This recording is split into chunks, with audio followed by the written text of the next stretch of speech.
Ambassador Robert O'Brien, former President Trump's national security advisor, also his special envoy on hostage affairs before he became the NSA. Good morning, Ambassador. Thank you for joining me this morning. I asked you if you wouldn't join me so that you could answer for me the three questions I posed of the debate participants last week. The first one being, what kind of Navy do we need if we are going to deter China from invading Taiwan and, if necessary, defeat it? What's your answer to that, Ambassador? Well, listen, the Chinese Navy is on the rise. It's getting huge. The U.S. Navy is in decline. President Biden's talking to Xi about climate change and begging really the Chinese military to answer our phone when they call. And that's why your question here at the debate was just so critical. It was a key question of the debate night. So thank you for raising it. And I know the American people are grateful that you raised that question. What's the right answer, though? What should a presidential candidate say when I ask them what kind of ship mix do we need and how many? Well, the right answer, and all the candidates have a little bit of the right answer, but the right answer is we need a Ronald Reagan-style Navy. Maybe it's not 600 ships. Maybe it's, with modern technology, 350 to 400 ships. It's got to be built to fight today, but also we have to be projecting, what the Navy we want in 30 years. But it's not one of the question. The current Pentagon, the current Navy leadership wants to divest and invest, which is a cliche from the Obama administration, which basically means gutting the current Navy. You're hoping we don't have a fight until 2050 or 2060. So we need to grow the current Navy. We need to incorporate all the technology that we've developed over the years. And when the candidates answered, Chris Christie said we need more subs. He's right. But he didn't talk about how we're going to get more subs, how we're going to get from 1 to 2 subs a year to 3 subs a year. He didn't talk about how we're going to maintain the 50% of our subs that are currently tied up alongside waiting for maintenance. Nikki Haley talked about generally the Chinese threat, and it's important, and she's right about that, but didn't answer your question. She'll get there, and she's smart, but wasn't ready for that question. And Vivek Ramaswamy had heard the divest nonsense and called that out. Ron DeSantis said he has a plan for a 600-ship Navy, which is great, and he's a former naval officer, and we're obviously thinking about it. But none of them are ready like President Trump on day one to build the Navy, and that's where President Trump has a huge advantage. When the Ford carrier in the Trump administration was over budget and delayed, President Trump put on his project manager hat, the guy who built skyscrapers, went out to the aircraft carrier at the dry docks, didn't get blinded by the fancy meetings, but went down and talked to the chiefs and the welders who were working on the project and said, why aren't the elevators working and why aren't the catapults working? And got to the bottom of it. Same thing with our frigate program. And he saw the bow of the frigate that we were buying was the Navy was changing, and he said that change isn't going to work. And people kind of chuckled at him and said, "You're not a naval architect." Well, after he left office, the guy who was in charge of the program, so when you and I both know, called me and said the president was right. They had to change the bow back to what the president recommended after a year of trying to do something. So we need somebody like President Trump who's ready on day one to be a project manager to build the Navy because it's so critical. My second question was about TikTok, and I learned yesterday that use of TikTok for news has doubled in the last 5 years. All the other sites, social media sites, have declined. This is ominous, Ambassador O'Brien. Do you think it got through in the debate setting that we've got to get this out of the United States?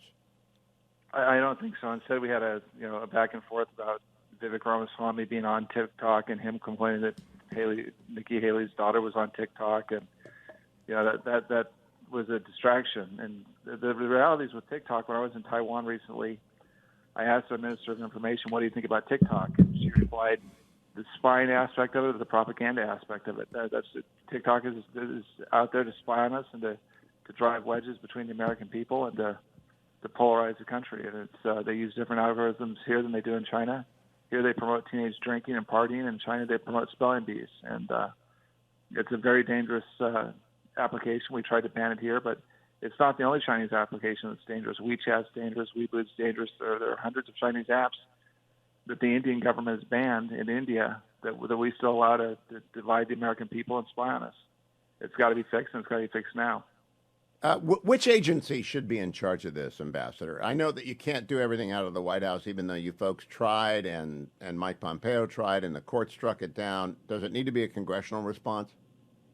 Well, we have to have congressional legislation because we tried to ban TikTok on the way out of office, and the Biden administration overturned that ban, as did the court. So you need the Department of Commerce to put a heavy division or the directorate at the Department of Commerce on this, and it's got to be backed up by congressional legislation. Yeah, I mean, right now, 10 of the 20 biggest tech companies in America and in the world are in Beijing, and we're spending all our time regulating Facebook and Apple and Google, at a time and hobbling them at a time that the Chinese are moving rapidly forward. So we need to figure this out quickly and not surrender big tech like we surrendered the Navy and other areas of past American leadership to Beijing. We're about to do the same thing with tech, and it's a bad idea.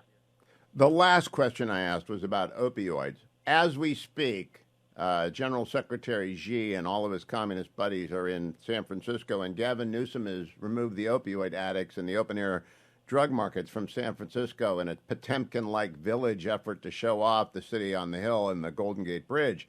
But the fact of the matter is, China is sending the precursor chemicals, and I don't believe them for a second when they say they'll stop. Do you?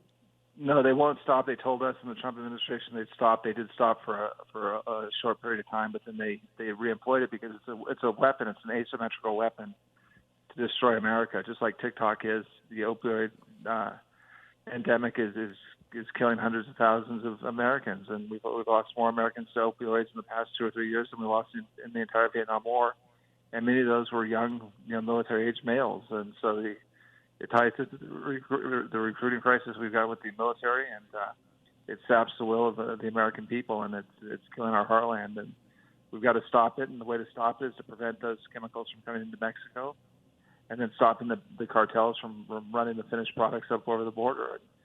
This is something we can do. We know how to do it, and we've got to get on it right away. Again, a day one priority that's been ignored for political reasons. The question I didn't get to ask because we ran out of time, my fourth question was, we have a military recruitment crisis. The Army, the Navy, and the Air Force all missed their recruitment goals by thousands last year. The Marine Corps made it, Space Corps made it. Why do you think that is, Ambassador? You served, you have family serving right now. Why are not young people raising their hand? Well, one of the reasons, and Hugh, your family serves as well, your kids and in-laws, and God bless them, and thank them for their service. You come from a Navy family with admirals and captains, and so you get it. The most of our recruits come from families that have been military officers or in the enlisted ranks, and they encourage their kids and grandkids and nieces and nephews to serve. And what's happened with the military is that we're spending more time on DEI and wokeness and not being serious about our adversaries, and so there's a decline in will of the American people to serve, especially in military families. And the Marine Corps met their recruitment goals because they've, for the most part, rejected the woke agenda.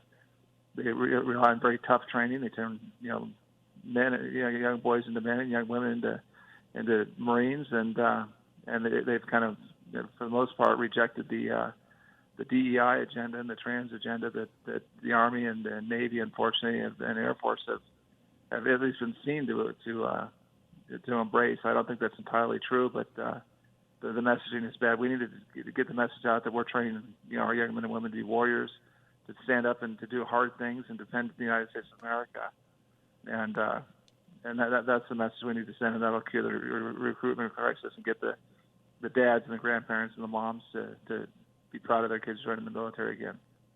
Ambassador O'Brien, good luck to you up in Halifax. I appreciate your taking time. The Great Defense Conference is underway in Canada, and Ambassador O'Brien is there. He got up early to talk to me. Thank you, Ambassador.